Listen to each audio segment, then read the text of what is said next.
that still need to have access to their education. And the question is, how do we still continue to do that? So we committed to them being able to still develop at such a difficult time. Yesterday, when I had a quick chat with Sam, we sort of touched on some of the aspects and thoughts of where India is compared to, probably I'll speak for the UK, in terms of using virtual learning as an opportunity to be able to engage with learners at a different level, which has its positive things and obviously the negative stuff, which might be learners who may not necessarily have access to internet like we have. Just before I was sort of put on live to speak this morning, I sort of watched in as Sam was enthusiastically sharing with you all the power of being able to zoom into, tap into different resources on the internet, being able to explain a concept or listen to somebody explaining it, and using that to then think, right, how do I then as a teacher use this way of planning my teaching so my students can actually access this and support them. So what I would really want you to sort of think of is just to take a minute right now and think about your own group of students that you have at the moment. And just think, or give me an example of one thing that comes to mind straight away that you think or strongly believe you want to be able to do or give to your students despite COVID. So if you type it in the chat box, then Sam will sort of give me some of the information through that. So just to take a bit of time to just reflect on that.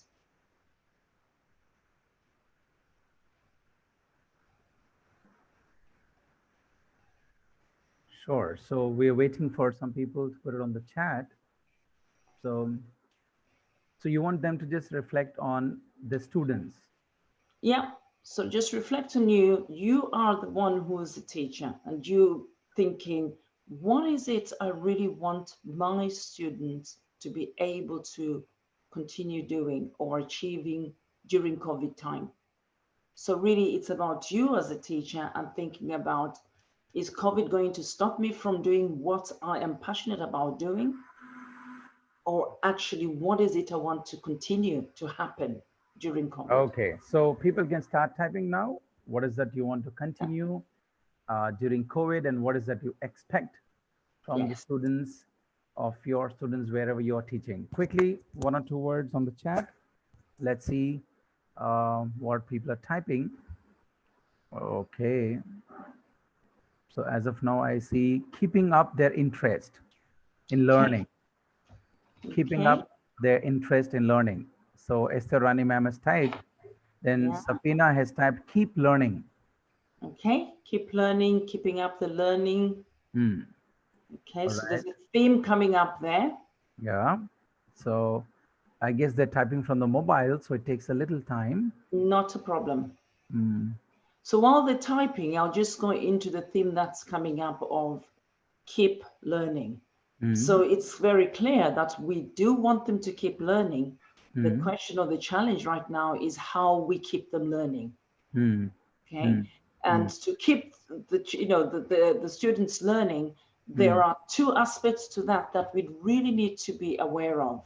There is the aspect from us as the practitioner saying keep learning, but also looking at it from the student's perspective in terms of their motivation. Okay. So it's thinking about how are you going to motivate them or keep them motivated during this time of COVID. Cool. And so that is keeping them motivated to learn. Cool. The other ones are keep learning. And the other one is Dr. Pushpa has said how to motivate the students to adapt to online teaching. Yes. Online teaching. Yeah. Yeah. So it's that adaptation, and that adaptation of motivating to move to online teaching doesn't, again, not only apply to the students, it applies to both, the practitioner and the students as well. Yeah. Okay. All right. Then there's another one, to make them fit and wit, healthy and fine and safe. I, yeah, Learn. And right. somebody said, learning never be interrupted. Learning never be interrupted. Okay. So to keep them safe and learning and think, we'll go back to the well-being, which I am incredibly passionate about, because Mm-hmm. well-being matters to everybody. And at this time, it's going to be something that's incredibly needs to be a center of, being aware of it as, practitioners, because the mental health will be affected, Mm-hmm. because people will lose jobs, people will lose, sadly, people will lose loved ones. So there's that mental aspect as well that needs to be aware, we need to be aware of. Mm-hmm. And from the college point of view, as practitioners, you need to be thinking, what strategies are we going to put in place to be able to support the mental health and well-being of our students? And not just students, they also have a family member, because that can be extended to them as well. Because once they're mentally able to focus on learning, then the learning will happen. Otherwise, you are expecting they'll learn, I'll send them what they need, but they can't engage. So really reflect on and think about mechanisms you can put in place to be able to support them. Some of them could be, just as examples, you will already have some mentoring support in place. And mentoring support can also be used to not just for mentoring, but in a coaching capacity to be able to support and encourage the students within their learning, Mm. because they will need that sort of, somebody to give them a bit of a push, because the Mm. environment is different, Mm. and in those, at home, in their own household, there may be more than one family member involved. So having that space to concentrate and do the learning might be a challenge. Mm. But once you discover that through the conversations that you have with the students, Mm. you'll be able to then look at ways in which you can, support them and find ways that they can actually access that learning that they need. Mm. I'll draw it back again to the desire of them to learn and throwing it back to a practitioner stage. Mm-hmm. If you were to if I were to ask you to gauge yourself right now as a practitioner on a Mm-hmm. scale of 1 to 5, Mm-hmm. 5 being you are very confident, Mm-hmm. 0 means, I don't think so. And then we get to the middle, you think, I think I'm okay. So I just want you to do a quick thing through the chat again and just give me a number of where you think you are at the moment. And I'll just reiterate at this point that this space is for us to learn from each other, to be able to move ahead and co-create. So there is no judgment on whether somebody is at 5 or somebody is at 2 or 0 or 1. That doesn't really matter, but it's just to get a feel of where you feel you are in terms of actually delivering those virtual lessons. Okay. Okay. So everyone, on a point of 1 to 5, 5 being extremely confident on teaching online, or 1, okay, no problem. So it's up to you. Scale of 1 to 5. Yeah. Whatever number comes to you. If you're okay, you're average 3. Let's type in the chat. Yeah. Just the number. Okay.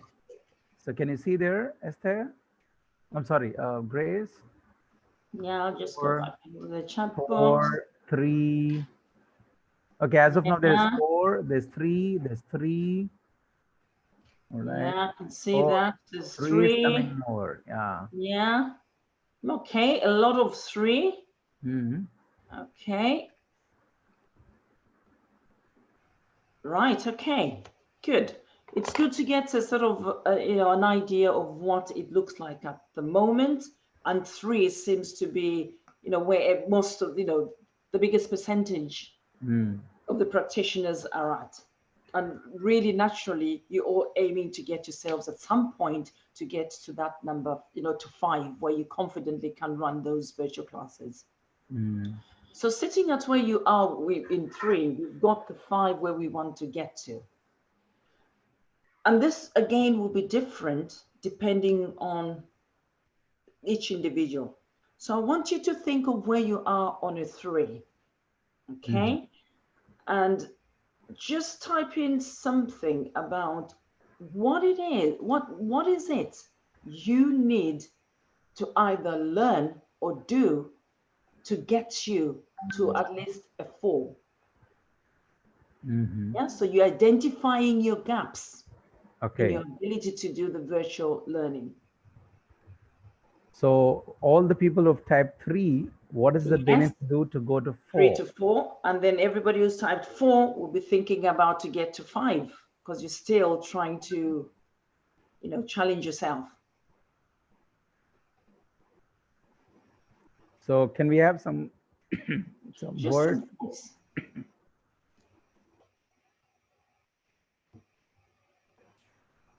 Okay, so there we go. Equipping myself with OER. That is this conference. Okay. Open Education Resources. Okay.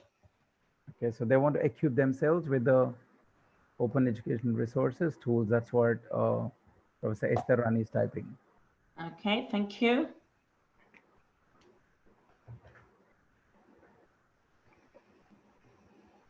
Any other thoughts? It could be as simple as just, you know, trying to use, you know, the platform for Zoom to do sessions, isn't it? Where you split them into groups, etc. That's the technology behind that as well. Upgrade ourselves. Okay. All right. Upgrade ourselves. Okay. Which is great, because then you're showing that openness and willingness to be able to learn something, you know, new, to get yourself to be upgraded. Handling tools. Yes, many available websites. There you go. Again, which then gives you some pointers, Samuel, in terms of how you could, you know, think of ways and strategies that could be actually, you know, it could be a training platform or anything where they can learn the different stuff, learn many available sites. Right. So the reason I'm asking this question again is to just get you to think for, you know, to let you think of, to get to your ambitious level, next ambitious level, you've got to be thinking, this is what I want to do. And then the next question is really naturally the how you are going to be doing this. Okay. You know your setting within your college, you know the resources that you've got. But the key thing is having, you know, an agreed approach with everybody through from the principal and everybody in the college saying, this is what we all want to do, and we'll look at a strategy of how we can actually move forward to our next step. So if we take the just going back to the numbers, is it Safina who put at 4? So Safina is sitting at a level 4, you know, in terms of her confidence of engaging with interactive, you know, using interactive learning to deliver lessons. And that being sitting at level 4 means really she could be able to help others, you know, support others in understanding those aspects to bring them back to level 4. But equally for Safina, we'll be thinking about level 5. What is it that needs to happen for her to get to that level 5? So you're delivering effective lessons for your students. And I probably would ask Sam, you know, Samuel, because you would know the strategies and offering that you have, you know, in India to be able to support them to get to that level 5, which is full confidence to deliver these lessons virtually. Yeah. Right. Okay. So that's just a thought process I wanted you to go through, as it puts you in a more sort of, it opens up actually your mind and learning. And again, I think I always reiterate, one thing I love about educators is we are wonderful, creative people. We're very creative. You know, I've never yet come across somebody in education who's not creative. We've got that creativity. So let's use that creativity and just think it's thinking outside the box. That's what it's going to take. And look about at different ways in which you'll be able to actually engage your learners and motivate them, either online, live, or having apps like you kindly shared with me, Samuel, yesterday, that you could use that even when they're offline, they're Yeah. able to access that learning. Yep. Yeah. And then thinking ahead of another step, well, let's imagine you've got a student who you send off some information for them to go and learn offline. Mm-hmm. They will then have to report back to you for you to check the work, so you can validate whether and see where the gaps there are in learning, what they've learned, to reward them for that, and looking at the next steps. So the question is, you think about what challenges might you face with them getting that work back to you during COVID. And if somebody thinks of a challenge right now that they can, they would face, just type it into the chat box, please. Because there are all things we need to be thinking of.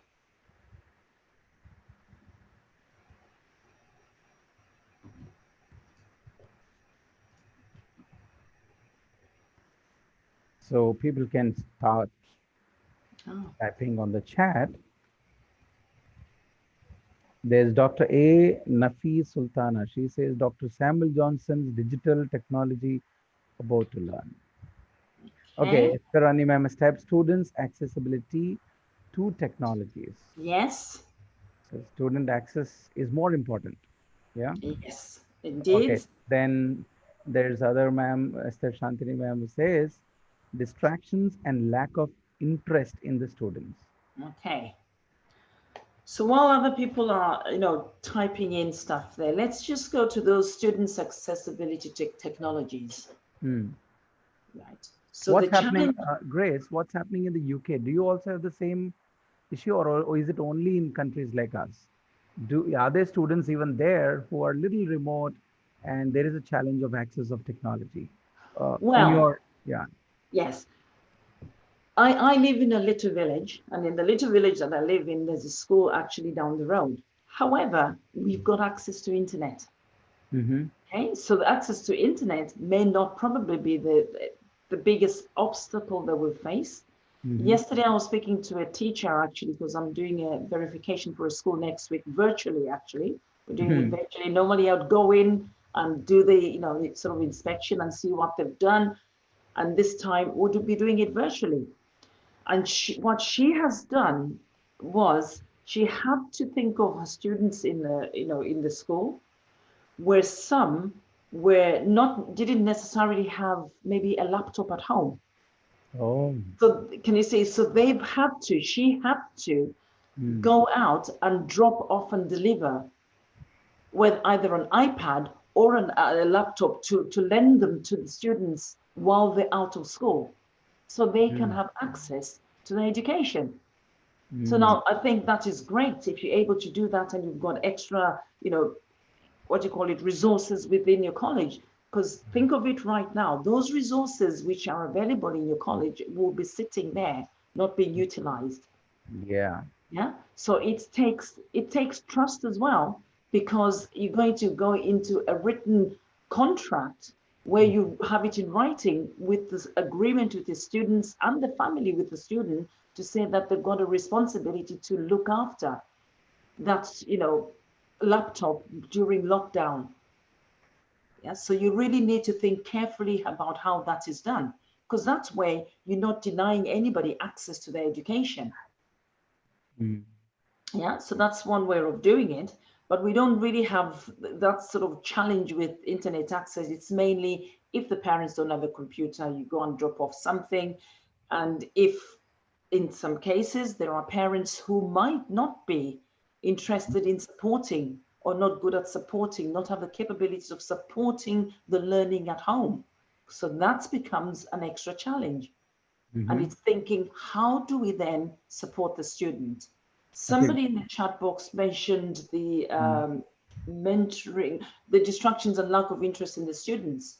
Earlier on, I mentioned the, mentoring and coaching.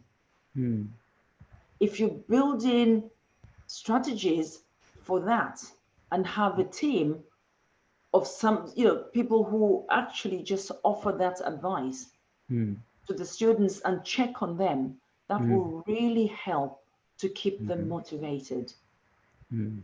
Yeah.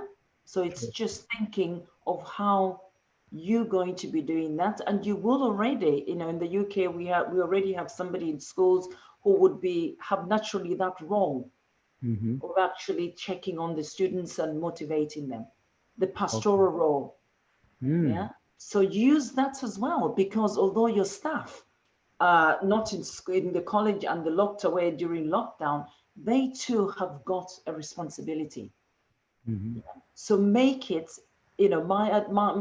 what I would encourage you to do is to make it a joint responsibility for everybody in the college at whatever level they're at to be able to support this new way of learning that we're going to be using, so that our learners continue to learn, and equally from the perspective of the learning from yourselves as practitioners, you will continue to develop and still have that feeling of achievement and feeling we're still making a difference despite COVID.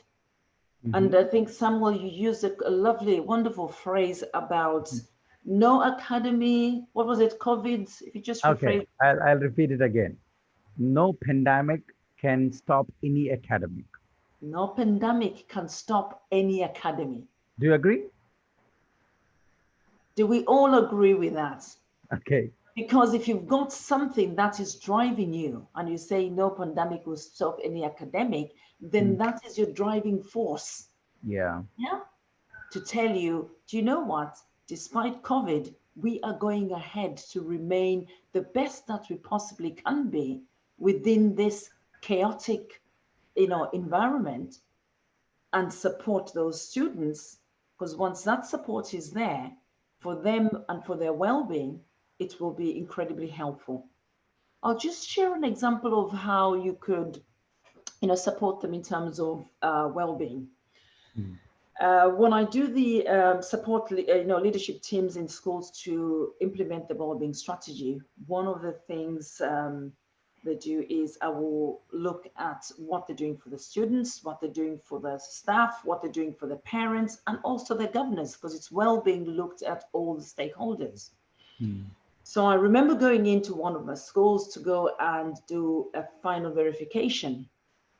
And I had a group of parents, and I was talking to them about how they've been involved in this well-being journey and strategy and how it's helped them as parents in terms of supporting their own well-being. And one parent shared with me how her daughter would come, when she was at home over the weekend, she would very confidently go to her mother and tell her, "Mom, I think I need some time out for myself. I'm just going to sit in the bedroom and put on some relaxing music." Okay. So the daughter used to do that, and the mother noticed the difference in the daughter when she came out of that 5 minute or 10 minute self-chosen way of regulating herself, so she knows she's feeling stressed out, to come back in and looking so revitalized and positive. And the mother told me, "Well, do you know what I subsequently did?" Says, "On you go." She says, "Grace, I decided to try it myself. And now I'm taking time for myself as a mother to actually cut off and have me time." Can you see how powerful is that? But it all started within the school, with them working towards achieving the strategy for mental health and well-being as an approach that is holistic in the school. Yeah? So think about mental health and well-being support as globally rather than in isolation. Okay. Okay. So I'm just looking at other things I may have looked at. Students need to upgrade themselves apart from their subjects. Upgrade themselves apart from their subjects. In which way? Sorry, I just want a bit more detail. In which way did Dr. Nafis Sultana want the mean about upgrading themselves apart from their subjects? I'm just intrigued and curious to know what is meant by that, please.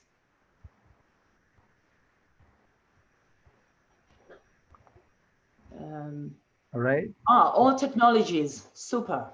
Yes, that is actually right. They too need to upgrade themselves in technology. And obviously the question is going back to how that is going to be done from a college perspective.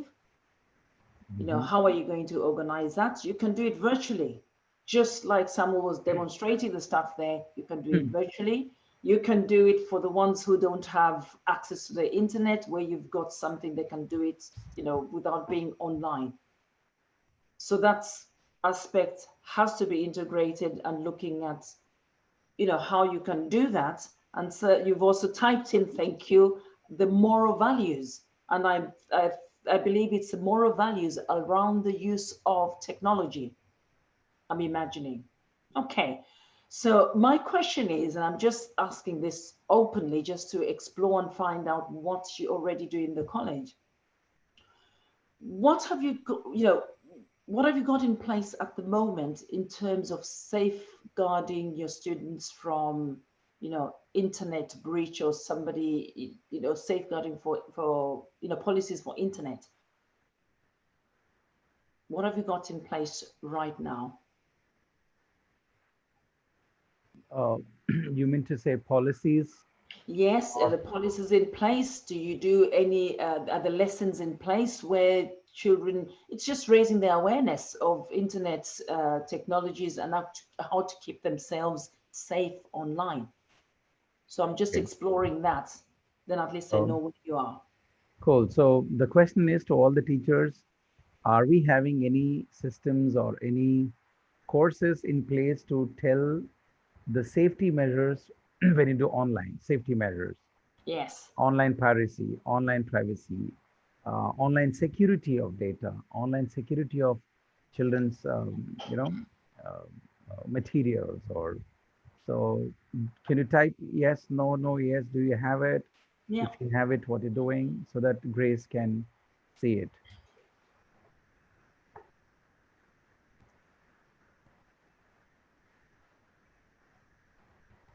They say, Okay, thank you, Esther. No, okay, thank you. Okay, thank you. And that's good for me to establish, because then it's right. Thank you very much. So basically, if no is the answer right now, what I would be really, really reiterating and encouraging you to do is to look at ways in which you can implement or introduce your students to safe internet measures. Now, if I look at the UK, internet safety as part of safeguarding as a whole has been happening for as long as I can remember. So when I was a head teacher, we had to have policies in place which actually talk about internet safety within lessons, which is called PSHD, which is about personal social moral understanding, which I don't know what you would call it in India. You would have that as part of your curriculum, where we actually raise their awareness and teach them to become confident learners in knowing how to keep themselves online. And if that isn't in place at the moment, my my own sort of professional and honest advice would be to explore that as a very first thing, because it is wonderful to have access to the world of internet and have it in front of you. However, there are a lot of, you know, dangers out there, and our students become vulnerable, not just as a student, even as an adult.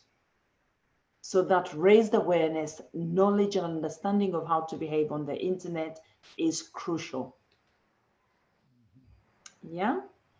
So it's something that I can pick up with you, Samuel, at the end, because I have had, experience as a leader, as a teacher, and I know there are policies in place that we use, and then training is the key one. So your students know how to keep themselves safe online. True, very true. Yeah. Yeah, very Is true. that okay? And I think Yeah. that would be incredibly helpful, and also helpful actually from the teacher's perspective, the practitioners, because the practitioners will be at the end of the day the ones sharing that knowledge with their students. So it's something you need to sort of think about of the how that could be done, so that I think I share the key things around keeping the children and themselves, the practitioners, safe online. Yeah. Okay, so thank you so much for bringing that up, because it has opened up that important aspect before we jump into sending them to the different websites and somebody tries to contact them in sometimes appropriate ways, sometimes not very appropriate ways, and they just don't know whether that person is genuine or not. Grace? Yeah, it's how to keep them safe on this virtual platform virtual world that we are navigating. Grace? Yeah. With your permission, can I just share one slide on the screen? Yeah. To just cope up with what you're saying. Can you see there on the screen there? Yeah. All right. It's so sad news. It's so sad. 17-year-old girls commit suicide as parents did not buy cell phone. No, I'm talking about addiction. All right. Yeah. Just because of, and this is not too old, okay, 2016. This also happened in Coimbatore. Okay, this is another one in Tripura. All right, Tripura school girl comes to a smartphone for online classes. Can you see that? What you're talking now? Yes. So if Thank we you for do not sharing. have, if we do not have policies in place, all Thank right. you. And Yes. just last month, I don't know whether people are aware of it, a girl in Kerala down south, she just burned herself because she could not do assignments and so much of excessive assignments. Her father could not afford mobile, and then she was getting pressure that she can do. So these things, I guess, Grace, Thank you. I always tell my students during the training on privacy and all, use technology, but do not be used by technology. And absolutely so. Yeah. Use Absolutely so. technology, do not be used by. For example, if I don't get a message in 1 hour, it's okay. People get so mad, young students. Yeah. Yeah.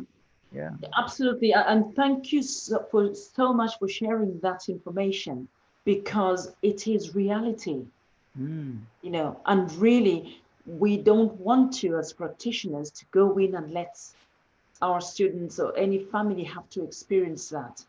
So I think the first step will be looking at, understanding how to keep your students safe online. Yeah. And Grace, just to tell you, the date is not too old, just July No, it 10th. isn't.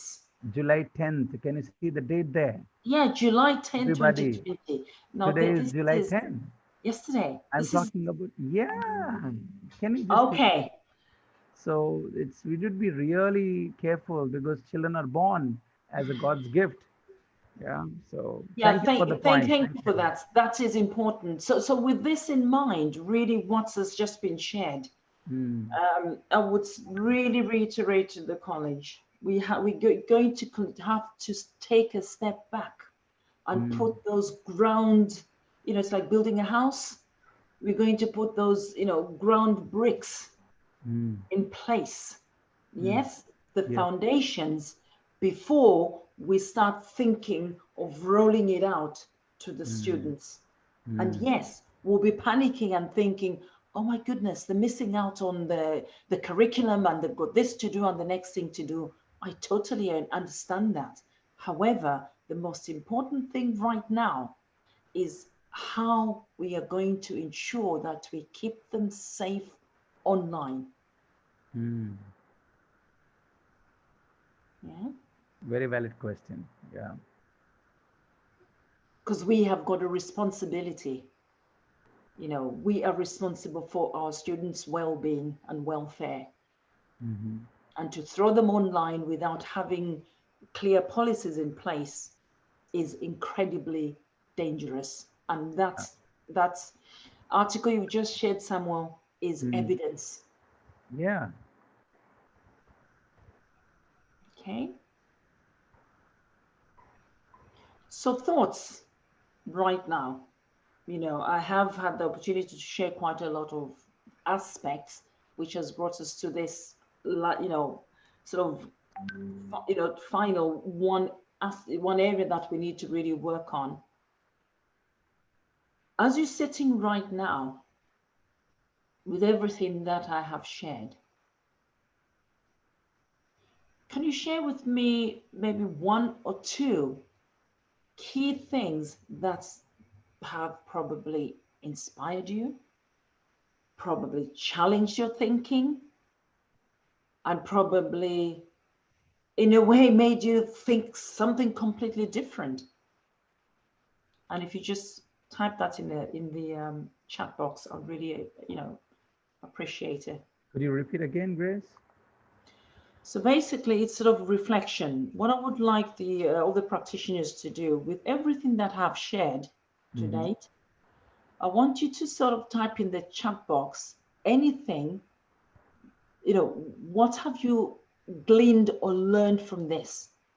Is there anything that's inspired you? Is there anything that's encouraged you? Is there anything that might have challenged your thinking? Or maybe there's something completely different that's happened to you during this time that we've spent together. All right. So people can start typing on the chat if there's anything which you got inspired, which you got a thought, a food for thought. Yeah. Yeah.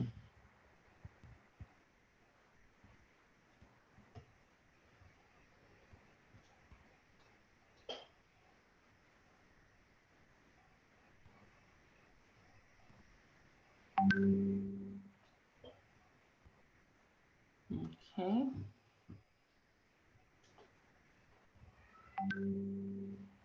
Thank you. Challenge the thinking.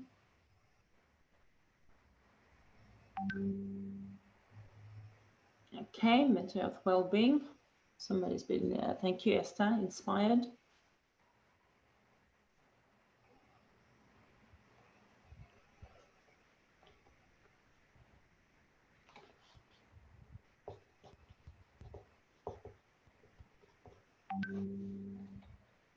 Yeah, having, yes, policies for safe internet and technology use. Yeah, educators are indeed creative people.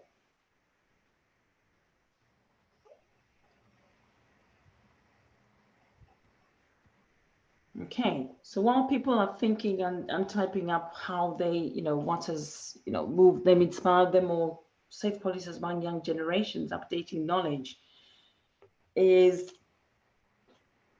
we're all going to be thinking, you know, we're going to be thinking about the next steps.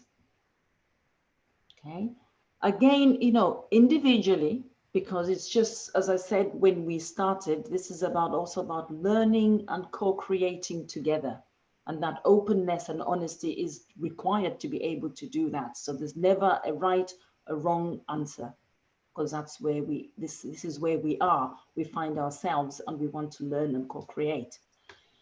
So what I want you to do now is your takeaway for your next steps as a practitioner.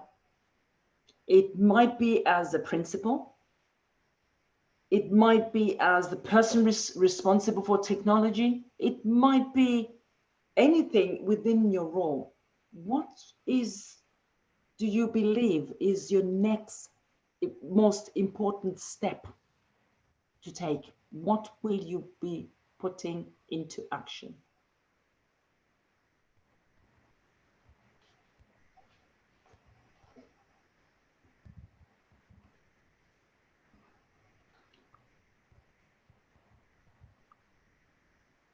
I like that one. The space for, come back to that.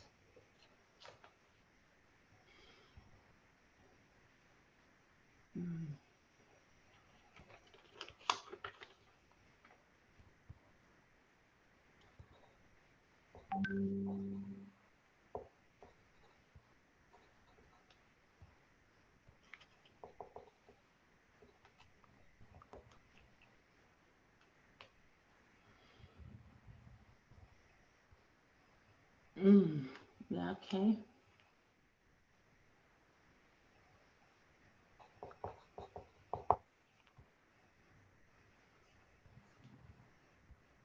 Yeah, there's one: before educating our students, we should update ourselves and we should guide them properly. Peer group comparison has come up there. Thank you, Savina. And while those things are coming up, somebody kindly type, I think many suicides were attempted because of depression given by others, like teachers, colleagues, and family members, which is the pressure on the students, I would imagine.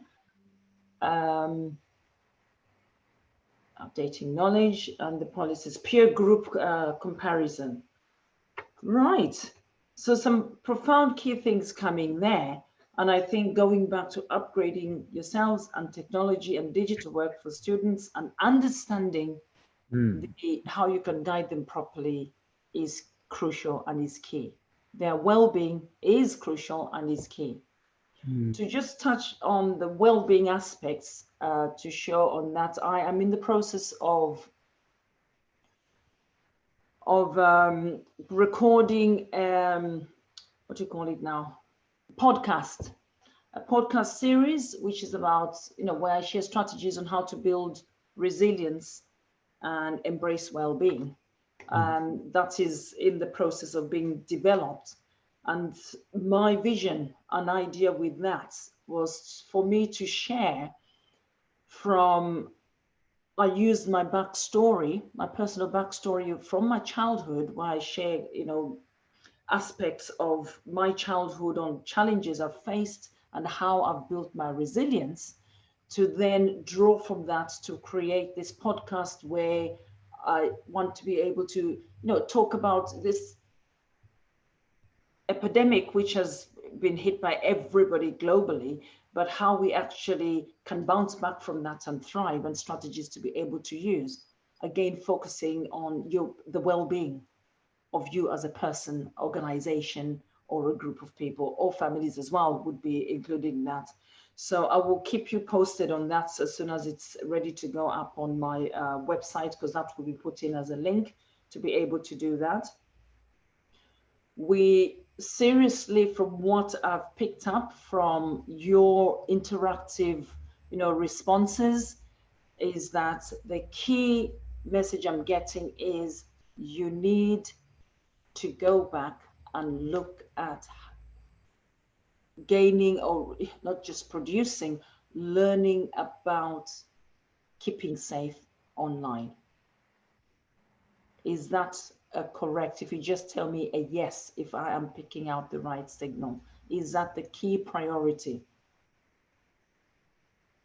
Okay. Thank you. So getting some yes there. So that is a key priority, because that will help keep our students safe and keep, yourselves as practitioners safe. Secondly, I am picking up that whilst we looking at, prioritizing the safeguarding policies in place, it is important that you as practitioners begin to gain knowledge of how you can become confident in delivering virtual learning. If I'm correct in how I'm translating it, just put a yes for me to check in. Thank you.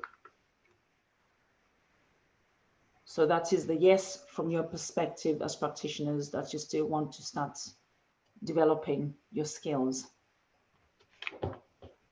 Yeah, the typing, yeah. Yeah, so that's 2 things. And then the third one,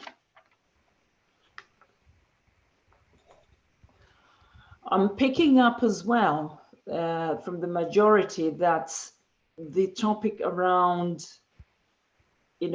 keep, mental health and well-being is important.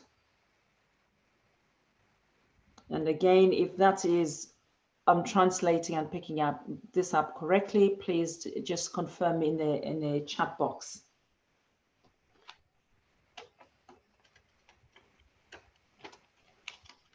Right. Yes. Right. I'll just repeat, Esther. The last one was to do with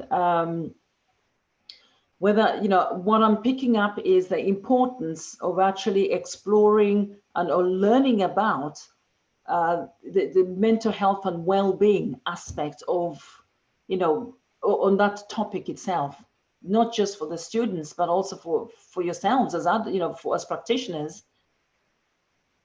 Yeah? Mental health and well-being, the awareness around that. If that's correct, just verify. If not, please do let me know in case I haven't picked it up correctly. Okay, I'm seeing a lot of yeses there. Thank you. Social, physical, and mental health will play an important role in everyone's life. Yes. And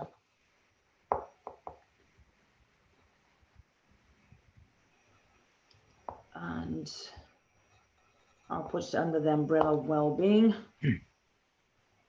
Okay, 3, 1, 2, 3. Well, it's for giving awareness of what's, yeah. Thank you. Skuchana, have a responsibility for giving awareness, yeah, of that website through the type of webinar of students and also during the lockdown period. Because quite naturally, what's happening, because everybody is using the internet a lot more than it's ever been used before. Those people who have bad intentions are there as well, because this is their opportunity, isn't it? This is their opportunity to be able to try and, do what they do, mislead people, mislead students. But once the students are armored and they understand how to keep themselves safe, we should be okay. And it is important. That's a key one. Right, okay. And again, this is out of curiosity. With the parents of your students, in terms of not just support, because however much you send work for them to be done at home, if the parents are not willing to support them, there's another challenge we're facing there. So how supportive are your parents in this way of learning for their children? You may not have explored it yet, but I think it's something you need to be thinking about. Because if you're looking at making this a success, if you're working with a student whose parents understand about, the importance of them accessing education in a virtual way and understand that there's an aspect of keeping safe, and they support them and allow them to use the phones to be able to go online, then we are talking something that will give us positive results. Then we're not fighting against the parents. So it's getting them on board. Tremendous check culture because of technology, struggling to handle our children.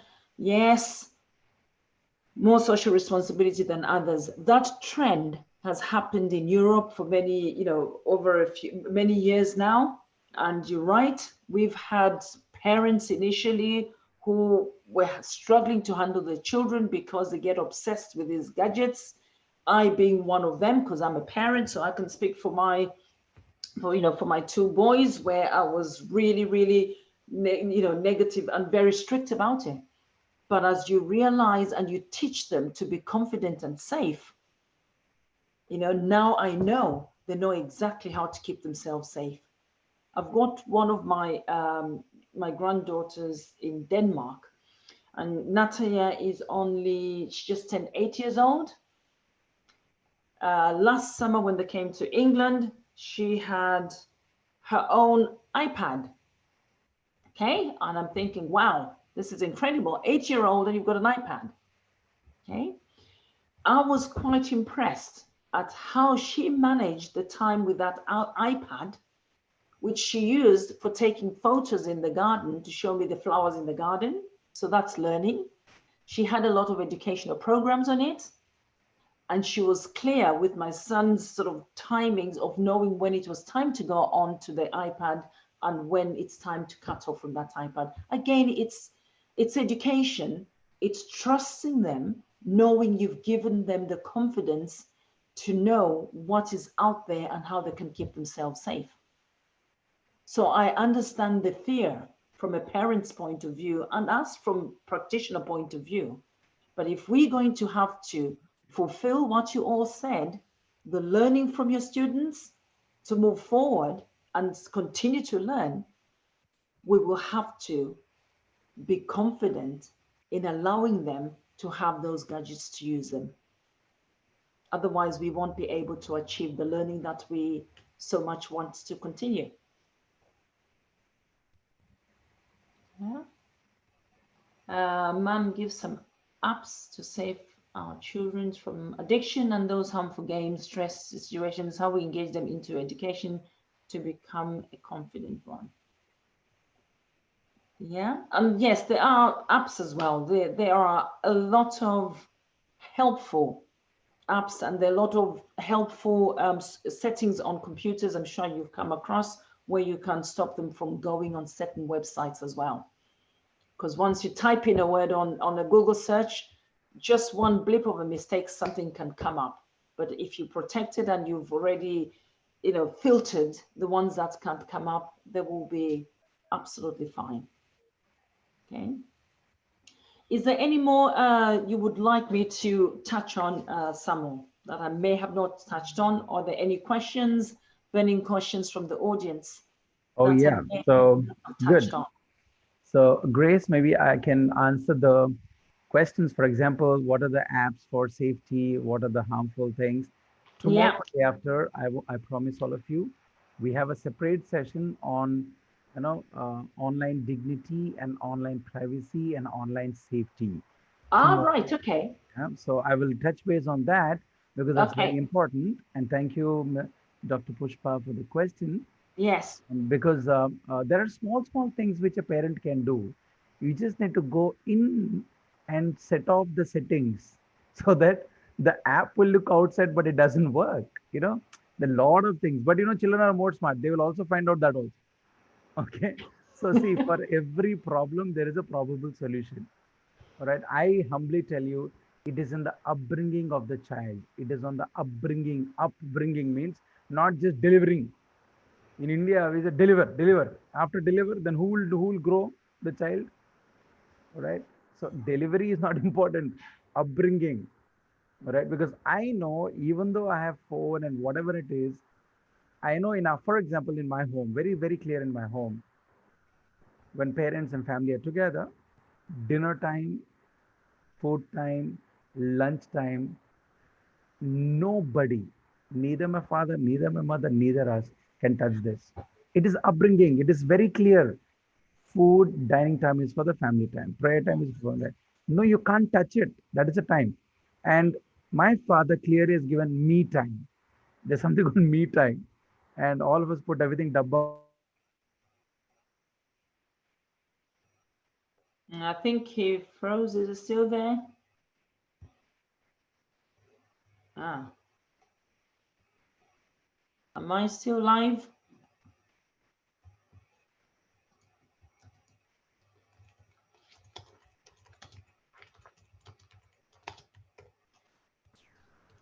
Can you hear me, Grace? We can hear you now. Yeah. Sorry, there was sort of a little, yeah. gap. So I was telling you, what's the meaning of a joint family? What's happening in the UK? You were in China, right? For some time. I'm in the UK at the moment. Yes. Now I'm in the UK. you're UK, yeah. But in China, in UK, in Zambia, Zimbabwe, wherever you were. Oh yes, I can give examples. Oh my What's the goodness. meaning of joint family for you? I will tell you from Indian point of view. Oh my goodness. Yeah, I know the transition between the different types of joint family, depending which parts of the world you're in. Mm. I'll just track back into Zambia, where I was born. When Mm. we talk about, what you're defining as a joint family, we have got extended families. So I have my mom, my dad, my brother, my sister, my cousin, my auntie. Everybody is so extended, and some Mm. might live together in the same sort of house area, and the houses are just not far apart. Okay, Mm. but when I transition over to sort of the UK, it is so different, because you will have a typical mom, dad, two children, or another one typical example is mom without the father, and she's a single mom with the children, bringing up Mm. those children. So they differ as you're going along, and thank you for pointing out, because that's where I came That's where from. you're Actually, born, Zambia Zambia. is where I came from, and I was born in a little town called Chingola, which is a copper belt, which Mhm. is right up there above the little tag where it says Zambia. You've got Indola, and Chingola will be in between. Yeah, yeah, yeah, Chingola. There we go. There's Chingola, which is the little copper mine on the border with Yeah. Lubumbashi, which is DRC, actually. Mm. There we go. Thank you very much. Yeah. Mm. So that is where I was born, and then moved further to Luanshya, the little town in Zambia. So that's different from there, and then transitioning to the UK, where they believe all of a sudden you cut away your cousins, your aunties, and all that. They're not as important. So it's Mhm. your immediate cluster of family that you define as your family, and that's who you are responsible for, to Mhm. ensure that things are matching. And the same applies in Denmark. It's exactly the same as the UK. In China, when I lived in China, their family cluster was so much actually European, because they had one child. They've had the one child policy, which they extended to two children. So you Mm. had your two children, and typically you have your mom or your dad living with you. Mm. Now, why is that for them? It's because they believe, as a parent, once you have retired, which starts from the age of 50 plus in China, Mm. 50 plus, 50 plus. yes, India, no the retirement. reason, 60, 65, 70. You can the reason continue. being, and the thought behind it is, Mm. it gives space in terms of employment spaces for the young people to get Oh, jobs because okay. of the population. Could you repeat the statement? Very important for my country. Why Yes, do they do that? To they give do the that next. because Mm. they believe, let's say if you're 50 and you continue working, Mm. where is the job for the young generation going to be? Oh. Can you see? So by Mm. retiring early, you're actually giving space for the Mm. younger generation to get jobs later on. So you're shifting people along. Wow. So Can you I from can I tell you 50, what happens in our system? Can I yeah. tell you? One person becomes HOD, head of department, at X age, till they retire, till they get graveyard, till they go to the deep, Wow. No nobody pressure. can become. Next person cannot become. Wow. In certain system, certain private system, there is a rotation system. Okay. It's Yeah. not permanent. Some systems are rotation, some Yes. systems are permanent, and that's how it is. But it's a very good thought of China, right? Yes, it's a very good thought, because I couldn't understand it. I thought 50, you've retired. Yes. And the key thing for the parents who retire is to help look after the children, their grandchildren, so their own children can go and work. Yeah, Irma. Wait. That's all. Wait. What did you tell? What did you tell? Very It is, contradictory to my country. I will tell you. yes. Tell again. They do that so that they can help look after their grandchildren, to allow their young children, their own children, to go and work.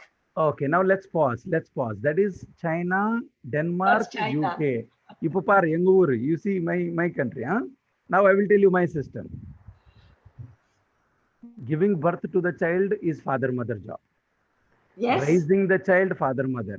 Yeah. Education, father mother. Getting them married, father mother. Then first boy, first delivery, father mother. Second birthday, father mother. then third child, father, mother, then wedding of the child, father, mother, everything father, mother, but the child leaves the father, mother to the road. Sorry. Very sorry to tell you this. Honestly, I'm telling you. Why? I Wow. don't understand. They've given us Yeah. education, but why should I burden them? See, for example, okay, wedding. They Yeah, spend on yeah, wedding. yeah. Again, you know what happens in the society? Oh, you got your daughter wedding, but you did not give anything. Then okay. Then the daughter is Right. pregnant. Then again, Yes. that also mother has to take.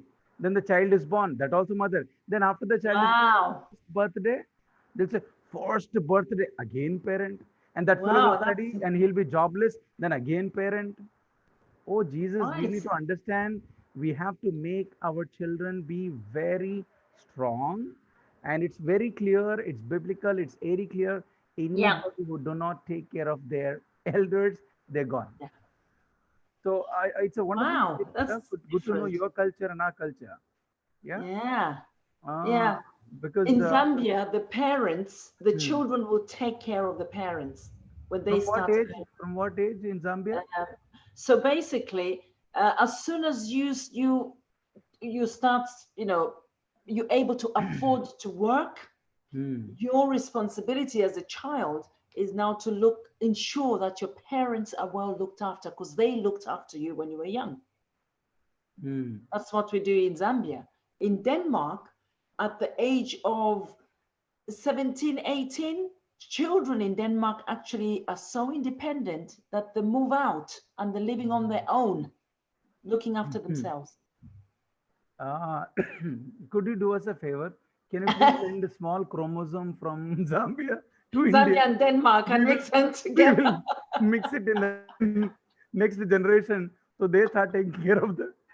No, I Yeah, feel yeah, really it's sorry. I feel really yeah. sorry when I No, see parents. interesting actually to hear that because it puts it into perspective when you start Yeah, working with the challenges of working virtually. yeah. See, Because parents in the plunge. family, it matters to know for people to accept and support Yeah. the See, children. parents plunge everything, their gold, their loan, Wow. and the children get everything. But the minute the children are little okay, they just forget the past. Ah, That's dangerous. And you know, one you need to come to in when you come to India, there's one state called Meghalaya. yeah. It's on the east of India, and Okay. the cleanest village in the whole of Asia is there. So we've Wow. been there. You should definitely visit cleanest village in the whole of Asia, not in India, and that's in Super. India. Wow. It's a small village in Meghalaya, 72 kilometers from Shillong. You know Right. what Okay. you know what this village does? First thing, they don't clean their house. All come to the road and all clean their everybody's. Number one. Number two, there is no patriarchal hierarchy. There is all matriarchal. For example, the youngest daughter will inherit the entire property. Daughter. And if the parents don't have a daughter, they have a son. When a daughter-in-law comes, everything should be given to the daughter-in-law. It's mother, it's girl, it's mother, it's girl. Wow. That much empowerment has been done. I'm giving this example just because this is organized by a women's university. Number two example, if you go to Manipur, the capital of Manipur Yeah. is called Imphal. Imphal. So there is a market called Ima Market. Ima, IMA, Ima Market. Yeah. All right. What I'll do is because women's college should definitely know what we are talking about. Okay. Can you see there on the screen? Ah, Can you see there on the screen? right. Coming up in a second. Ima Market. Okay, so this is called, it's a market. It's called Ima Market. All right, I'll show it to you this one.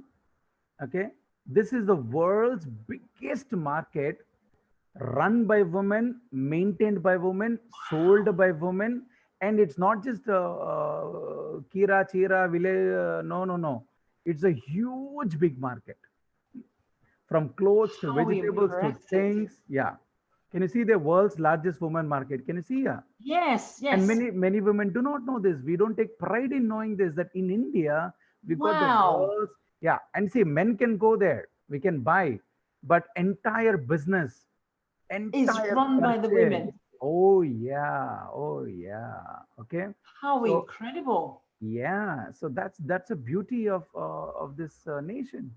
All right. So as women's college, never ever, put yourself down, because that's something which I'm sure all this is boiling to that. Yeah. All this is boiling to that, and I'm sure whenever you come next time, I'm sure this college, they won't leave you. They'll catch you up. All right. And I don't know whether you have seen. It's a good one. Are you seeing the screen there? No, On the that's screen, incredible. did I share something on the screen now? Yes, I can. Yes. Yeah, this is the place you need to come. This is their Tanjavur. Ur means a Wow. place, and these temples and Very all are impressive. not new. UNESCO, right? Raja King Chola Mandal, bada bada Yes. top hai. Very old. So I wish Incredible. you should Thank you. come. You should come, and you should get really, really inspired. All right, Yeah, absolutely. It looks amazing. Okay, so last one, I need to tell you,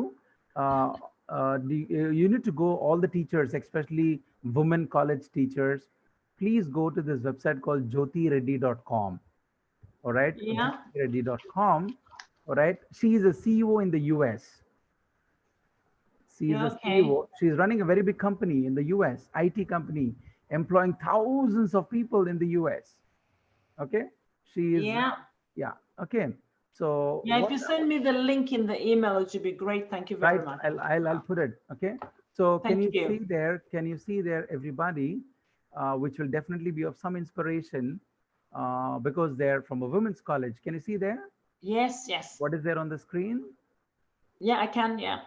Yeah, so I think you can see this is Jyoti Reddy on the right Yes. Yeah. now, and this is Jyoti Reddy in the when she got married. She was very Wow. early married child, quickly got married, three children, studied in a distance education, Superb. went to the US, worked in petrol bunk, gas station, servant, took care of children, Yes. work. And now every year she comes back to India.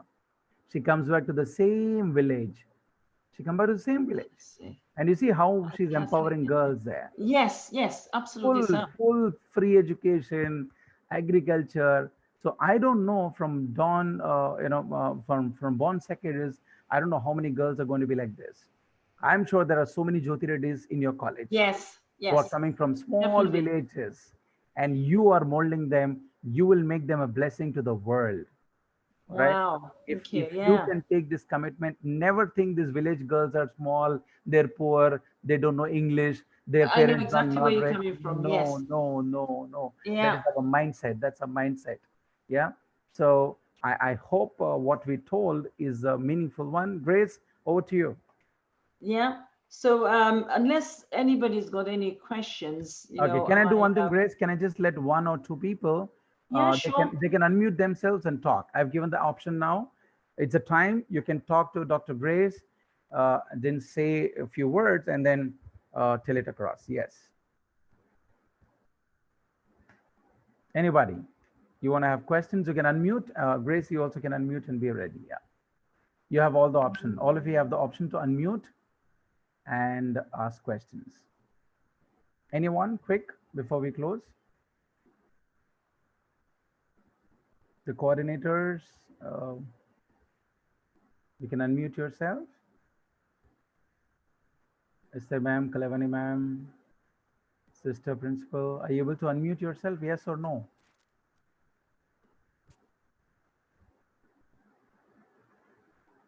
What's happening? Why are they not? Grace, can you unmute and say hi? Not louder in. I Oh, can yeah. unmute. Yeah, that means others also can unmute. I gave an option. So I think Esther is trying to unmute herself. Yeah, she's trying to play disco dance with that mobile. Dr. Kalavani, talk. Yes, Yeah. sir. Yes, sir. Ma'am, could you please give us any tips to how to maintain our Uh-huh. mental health, sustainable mental health? Grace, you please tell Dr. Kalavani now. Tomorrow, I will give 2 hours mental tablet capsule. Now No, you tell her. நாளைக்கு நான் no.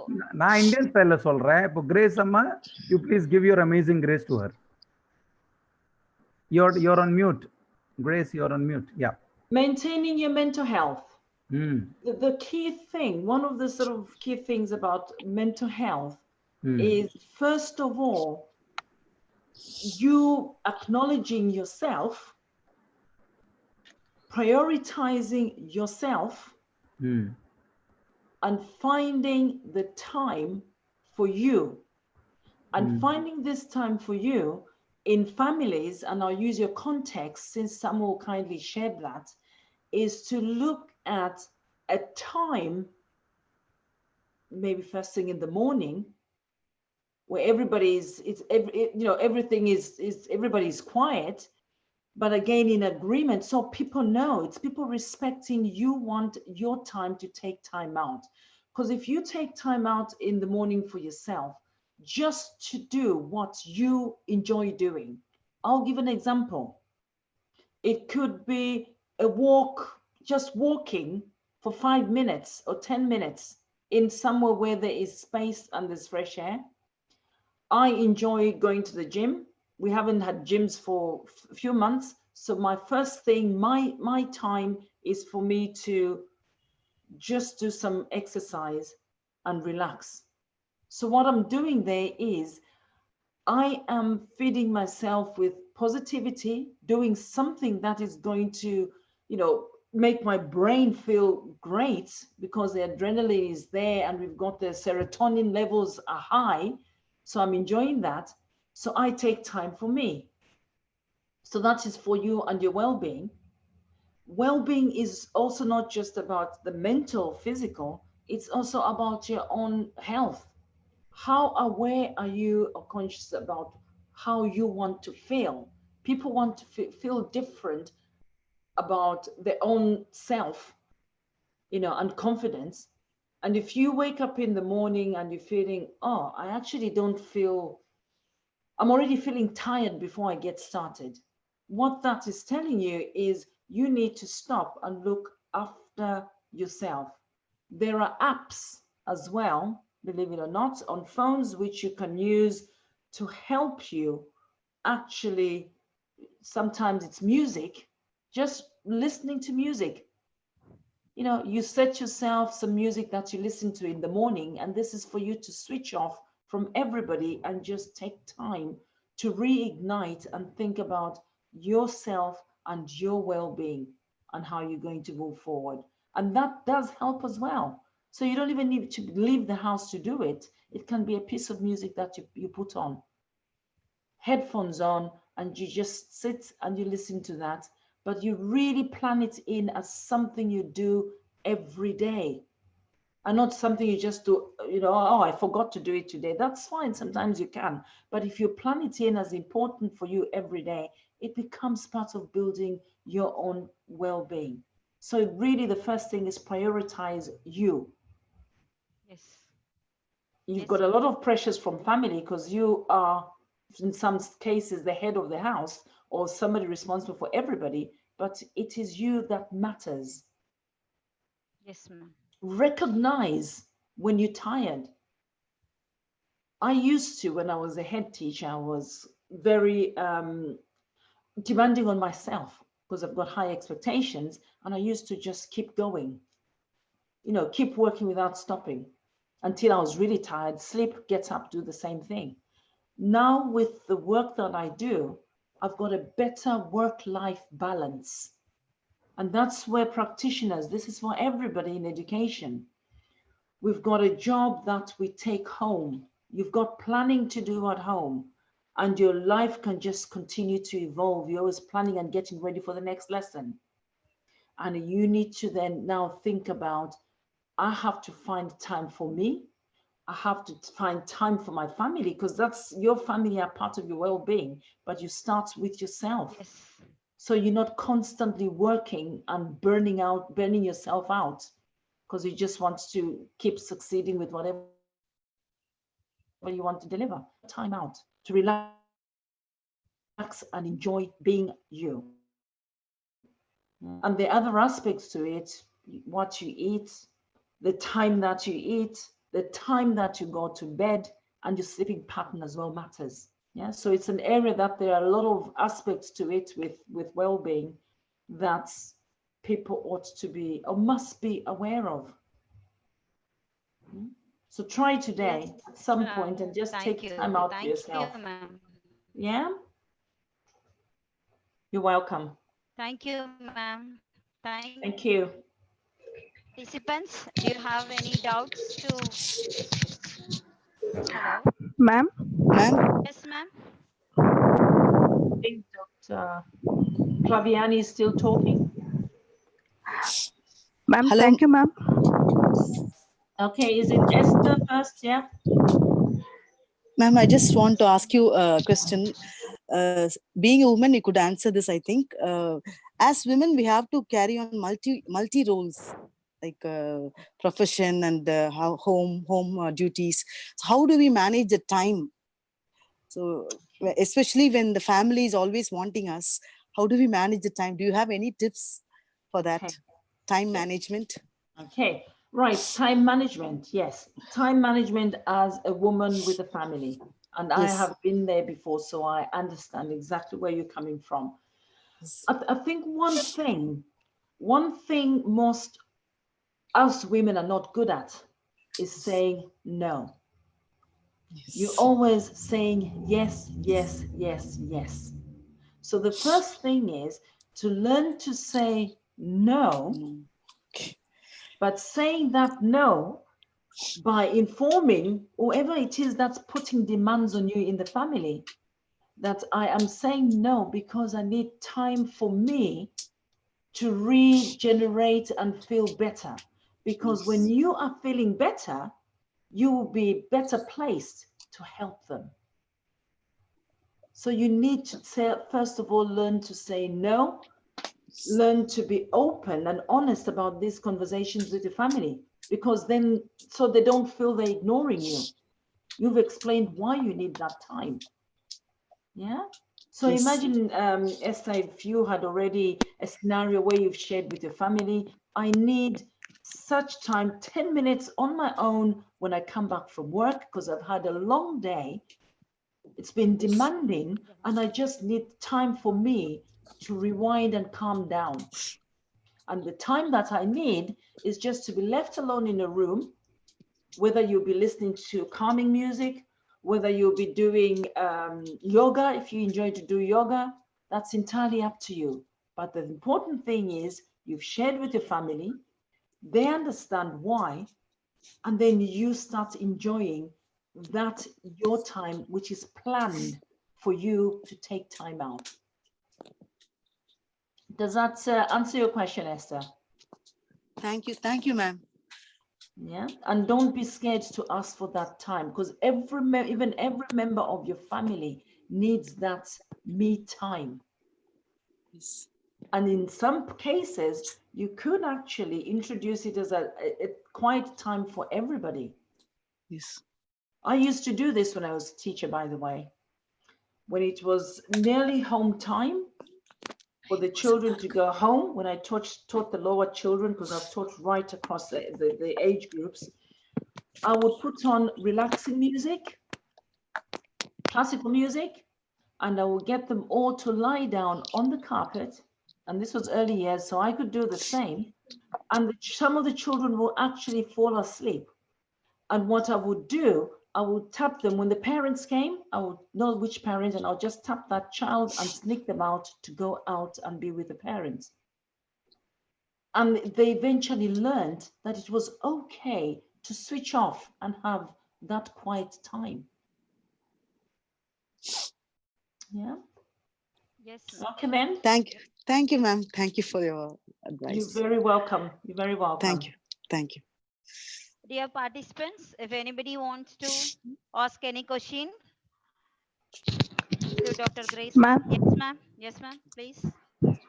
Ma'am, good afternoon. This is Christy. Good afternoon. Thank you. First of all, thank you so much for a very informative and interesting session, ma'am. Thank you. As you said in the morning, for the beginning, ma'am, we have to be responsible. Teachers have to be responsible for the students' development. So even though we take up the initiative and we give many opportunity for our students, we train them. But sometimes you're not able to get the support of our students. So how to handle this situation? In those time, we lose our interest because we take all the initiative. We try to update ourselves and we train them. But when we are not able to get the students support or their interest, what should be done, ma'am, as a teacher? Right. I strongly believe up to this day, and when I was, a teacher and a head teacher, that when it comes to learning, I can share and deliver all the knowledge with my student. But if my student is not able to receive that and engage, it just might fall on dead ground.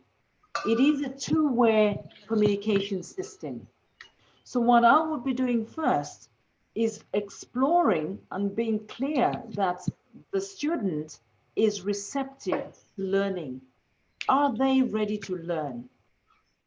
If they are not ready to learn, then you have to explore why they're not ready to learn. What is it that is stopping them from learning or wanting to learn, having the desire to learn? Yeah? Because once you've then explored the reasoning behind not having the desire to learn, then that is what you'll be focusing on. Some students may not have the desire to learn because maybe they are dyslexic. They have difficulties with reading, and you don't know that. You haven't explored that. However, if you explore that and you know they're dyslexic, you will be putting in strategies to support them so that they can have build the joy for learning. Yeah. So I would challenge practitioners to go back first of all and really think of where is the student and why are they not receptive to my learning? And then reflect back on yourself, because as a practitioner, you have to be reflective. What is my way of delivering the learning? Am I delivering it in the way that everybody can access it?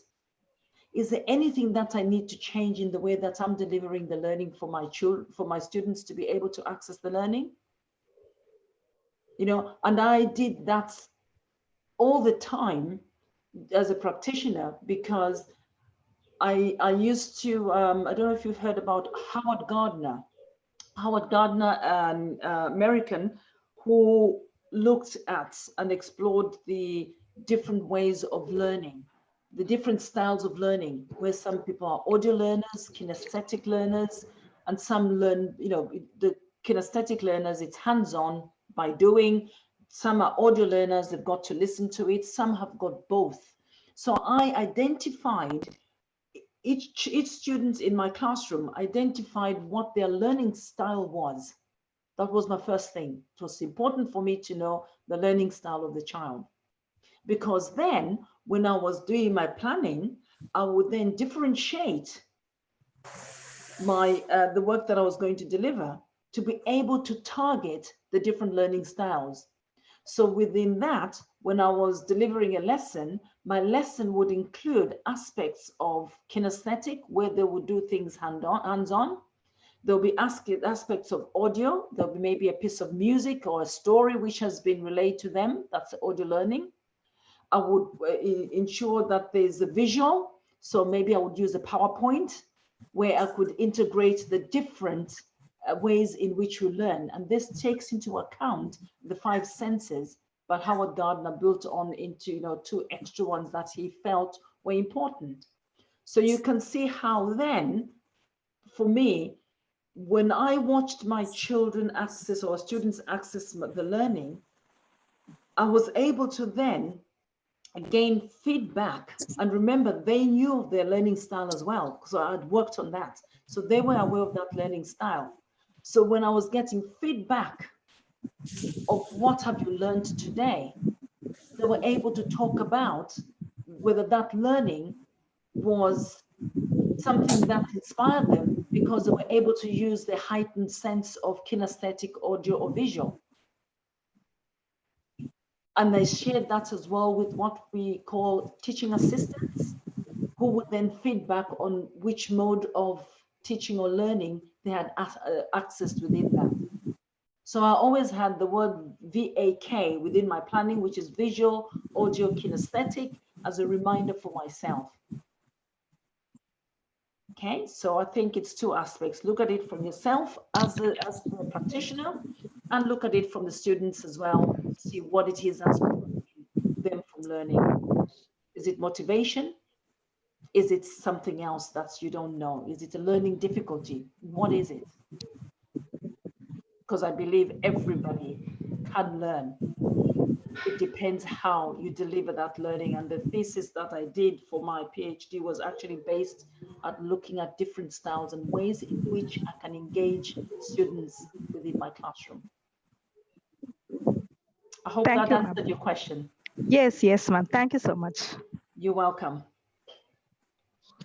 Dear participants, any other willing to ask any question to Dr. Grace, ma'am? No. Okay, fine. On behalf of Bonseca's College for Women, I extend my gratitude to Dr. Grace View for sharing her time with us. Thank you so much, ma'am. On ignited mind is a powerful weapon on the earth, above the earth and under the earth. This ignited mind will be got through education, good education. So through the good educational institutions. So teachers are the cornerstone of every educational institutions. So today we learn how the mental preparedness is very much essential for the teachers as well as the learners, especially during this COVID-19 pandemic situation. Health and education sectors are the two sectors are being noticed by the globe. Everybody are being noticed, this health sector as well as the education sector. So for both the sectors, mental health, physical health, mental and physical fitness and well-beings are very much essential or very much influenced. So both these sectors are influenced very much by the social media, especially during this COVID-19. Most of us are used to have the mobile. Mostly they used to spend the time with the mobile. So how much it create impact in their physical and mental health. So, especially, ma'am, today I extend my heartfelt gratitude to you on behalf of all my participants. What's the significant responsibility as an educator having to maintain the physical and mental health? How we can maintain, we have to disseminate the knowledge, create the awareness among the students. Today we learned it. What's the responsibility as a teachers we are having? And one more thing, we have to give a self recognition for us. We have to give a space for every individuals, because especially the Indians, all the women's, we are ready to compromise everything for us. We are not ready to give a space, give a lot any time for ourselves.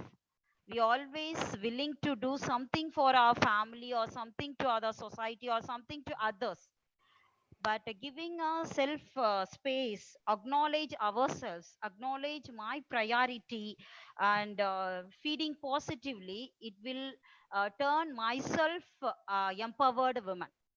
Yeah. So on behalf of Bonseca's, my management, principal, all the participants, I extend my heartfelt thank to you, ma'am.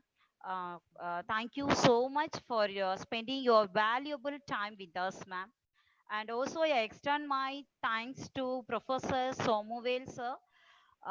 He made it everything possible for us, especially he mentioned Ima Market, that Madam Jyoti Reddy, the CEO in US, the Yes. good role model, beyond his normal circumstances, beyond her education, the background, how she was the empowered woman.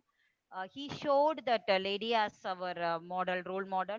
I assure you, Definitely, as a woman college, we will empower all our students in the right way by preparing ourselves.